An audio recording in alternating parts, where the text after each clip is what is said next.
সকালবেলা এক কাপ চা আমাদের ঘুমের রেশ কাটিয়ে দেয়। আবার কলেজের ক্যান্টিনে বসে বন্ধুদের সাথে আড্ডা মারতে মারতে চা খাওয়া, বা ধরুন পাড়ার মোড়ে চা খেতে খেতে নানা বিষয়ে তর্ক বিতর্ক করা। সুখে বা দুঃখে এক কথায় বলতে গেলে আমাদের জীবনে চা এমনভাবে জড়িয়ে গেছে যে চা ছাড়া আমাদের দিনই শুরু হয় না। কিন্তু আপনারা জানলে অবাক হবেন, এই চা কয়েক হাজার বছর পুরনো একটি পানীয়। প্রথমে এটি তেমন প্রচলিত ছিল না, তাহলে মানুষ কিভাবে এর ব্যবহার শিখলো চলুন জেনে নেব আজকের ভিডিওতে। ইতিহাসে চায়ের খোঁজ পাওয়া যায় 750 খ্রিস্টপূর্ব থেকে। চা ভারতের উত্তর পূর্ব পাহাড়ি অঞ্চল এবং নীলগিরিতে চাষ করা হয়। আজ সারা বিশ্বের মধ্যে চা উৎপাদনে ভারত সেরার তালিকায় আছে। পৃথিবীর চায়ের 70% উৎপাদন শুধু ভারত থেকেই হয়। আর আপনারা জানলে অবাক হবেন, আজ থেকে কয়েক হাজার বছর আগে বৌদ্ধ ভিক্ষুকরা চাকে ঔষধের মতো করে ব্যবহার করতেন। আর এর পিছনে একটা আশ্চর্য ঘটনা রয়েছে। আসলে ভারতে চা পান করার রীতি একজন বৌদ্ধ ভিক্ষুক শুরু করেছিলেন আজ থেকে প্রায় 2000 বছর আগে। জানা যায় পরে তিনি জৈন ধর্ম গ্রহণ করেছিলেন আর প্রায় 7 বছর ধরে তিনি ধ্যানে মগ্ন ছিলেন। আর ধ্যান করার সময় তিনি একদিন ক্লান্তি অনুভব করেন। তখন জঙ্গলের ভিতরে থাকা কিছু পাতা ছেড়ে তিনি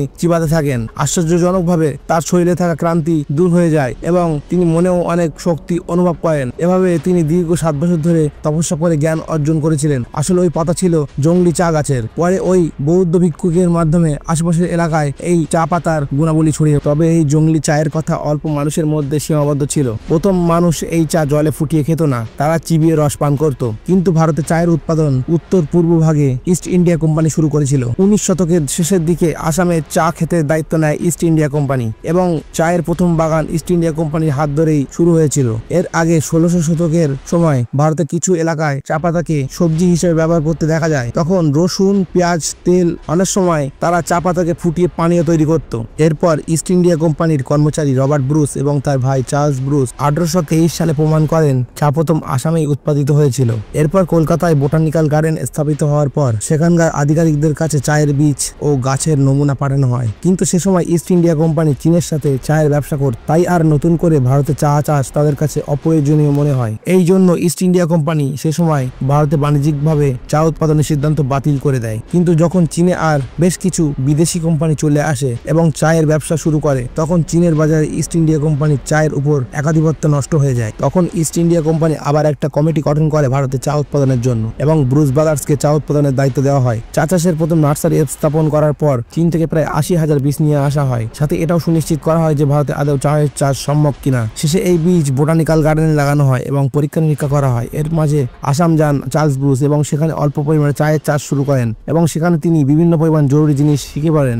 আর সেখানে তারা প্রথম ব্ল্যাক টি, যা আমরা রচা নামে জানি, তার উৎপাদন করেন। এরপর তারা চীন থেকে 2জন চাষিকে নিয়ে আসেন এবং খুব তাড়াতাড়ি চা উৎপাদনের রহস্য শিখে ফেলেন। এরপর 19 শতকের শেষে একজন ইংরেজ লোক এটা দেখেন যে আসামের লোক একটা কালো তরল পদার্থ পান করছে, যেটা স্থানীয় জংলি গাছের পাতা থেকে পিষে বানানো হয়েছিল। এরপর এক জায়গা থেকে অন্য জায়গায় এর প্রচলন শুরু হয়ে যায়। সাধারণ মানুষের কাছে এই পানীয় তাদের পছন্দের পানীয় হয়ে ওঠে। চা ভারতের দার্জিলিং, আসাম, নীলগিরি, কামরা ও আন্নামালাই সহ বিভিন্ন স্থানে পাওয়া যায়। সারা পৃথিবীতে 3 রকমের স্বাদের চা পাওয়া যায়: ভারতীয় চা, চায়না চা আর হাইব্রিড চা। এর ভিতর দিয়েই বিভিন্ন চা পাওয়া যায়, যেমন গ্রিন টি, হার্বাল টি। বর্তমানে পশ্চিমবঙ্গের দার্জিলিং এলাকার চা পৃথিবী বিখ্যাত। চা শুধু মাত্র একটা পানীয় না, বর্তমানে বিভিন্ন রোগের চিকিৎসাতেও চা পাতার ব্যবহার হচ্ছে।